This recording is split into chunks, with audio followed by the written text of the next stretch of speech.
والموضوع اللي منشور على الصفحات بتاع البنت وامها المنتقبه اللي طلعوا يتكلموا على خطيبها وهكذا، وموضوع المشكله اللي حصلت في مدارسنا قريب. وانا هفضل اتكلم وهتكلم.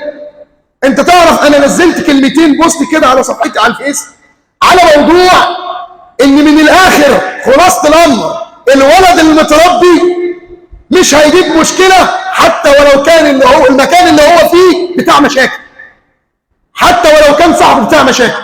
انا عارف ان المدرس فيه مقصرين، وفي مدرس لا يستحق الوظيفه اصلا، وفي مدرس بياخد رشوه عشان ينجح، وفي مدرس ما بيعرفش يشرح، وفي مدرس بيترك الحصه بتاعته ويروح يدي دروس خصوصيه، وفي مدرس ما بيشرحش في الدرس اللي في المدرسه زي الدرس اللي في الدرس الخصوصي. كل ده انا عارفه، ولكن في مشكله كبيره. ابنك متربي ولا مش متربي؟ لو متربي مش هيبقى بتاع مشاكل، لو متربي مش كل شويه هيجيب مشكله، لو متربي مش هيشيل سنجه، لو متربي مش هيقعد يسب الدين، لو متربي مش كل يوم عند المدرسه نبص نلاقي مشكله ما بين صغيرين وكبار، بعدها بيوم او يومين انا لقيت مشكله شويه عيال يا دوبك في اولى اعدادي وثانيه اعدادي، لو تشوف الالفاظ وتشوف الكلام وتشوف الاسلوب حاجه بصراحه مقززه جدا. واقسم بالله لهم اهالي انا وانت نحسبهم من اهل الاحترام، ولهم اهالي في ناس فيهم ما بيسيبش الصلاه في المسجد بس ما احسنش تربيه ابنه. كلكم راع وكلكم مسؤول عن رعيته. تربي ابنك صح. كان ابي الله يرحمه يقول اقرص عليك اضربك ما تجيبليش مشكله. مثلا على سبيل المثال كان زمان يجي الحاج فلان والحاج فلان ماشيين في طريق فلقوا ولد عامل مشكله، يروح ماسك الولد ضربه قلمين على وشه او ضربه علقه مظبوطه. انت ابن مين يا ابني؟ ابن فلان. ويروح ضرب العلقه ويقول له روح لابوك. يروح الولد لابوه بيعيط. بتعيط ليه يا ابني؟ عم فلان ضربني. ليه؟ عشان كذا. يروح مكمل عليه. دلوقتي تيجي تكلم الولد زي مشكله من كام يوم في الميدان برضه بالليل، الاب هو اللي بيقول لك ويمد ايده ليه؟ يا عم الحاج ابنك لازم يتعلم الادب.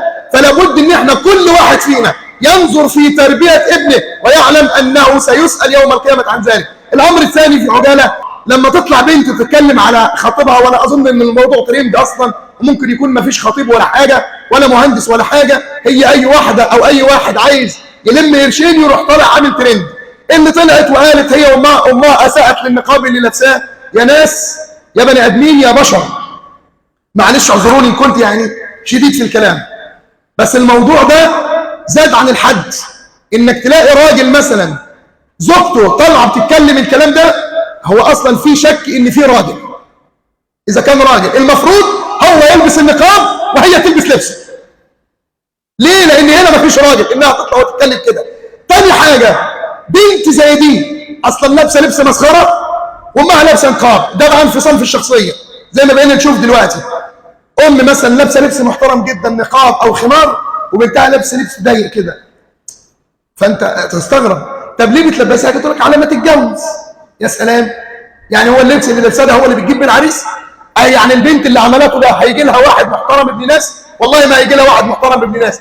فلذلك كل واحد فينا دور على ابنك، شوف ابنك بيعمل ايه وبيلبس ايه وبياخد فلوس ايه. انا راجل بقالي في المجال ده 17 سنه فيما يزيد. انا عايز اقول لك انا فتشت في شنط بنات جايه تحفظ قران، والله والله والله لقيت مكياج في الشنط بتاعتهم. انت عارف يعني مكياج؟ اقول لك انا من النوع اللي براقب يعني، وان كان بعض الناس بتزعل من الكلام ده. وواحد قبل كده لما بيقول لي ما تتكلمش في اللبس، دي حريه شخصيه، لبس البنت كمان. في بنت من البنات مثلا سابت الدرس ومشيت، كانت في ثالثه اعدادي تقريبا، عشان ازاي ان انا اقول لها ما ينفعش تشيلي الحاجات دي في الشنطه وانا هبلغ ابوك وامك. سابت الدرس ومشيت ما رجعتش. المفروض لو في اب في البيت الامر هيرجع لي تاني يسالني يقول لي البنت سابت الدرس ليه؟ لما ما سالش انا ما اتكلمتش، لان كده عرفت ان اللي في البيت اعزكم الله يعني ايه ما ينفعش برضه انه يبقى راجل. المفروض يسال هي سابت الدرس ليه؟ ايه اللي خلاها غاضبه؟ ففي بنات بتشيل مكياج في الشنط بتاعتها، وفي بنات بتشيل مونوكير. فمره من المرات اخر حاجه اقولها دي، والله طلعت من باب الدرس كده كان في مسجد، طلعت من باب الدرس، فاول ما طلعت عشان اشوف البنات دول بعد ما بيمشوا، اول ما خرجوا سبتهم مشوا شويه كده وطلعت بصيت من بره، اقسم بالله لقيت لك اللي جوه كانت بعبايه وطرحه لابسه بنطلون وباضي. على ما مشيت على مساحه حوالي 200 متر كده، اللبس ده راح فين؟ اتشال واتحط في الشنطه. انت فاهم ازاي؟ فنحسن تربيه ابنائنا.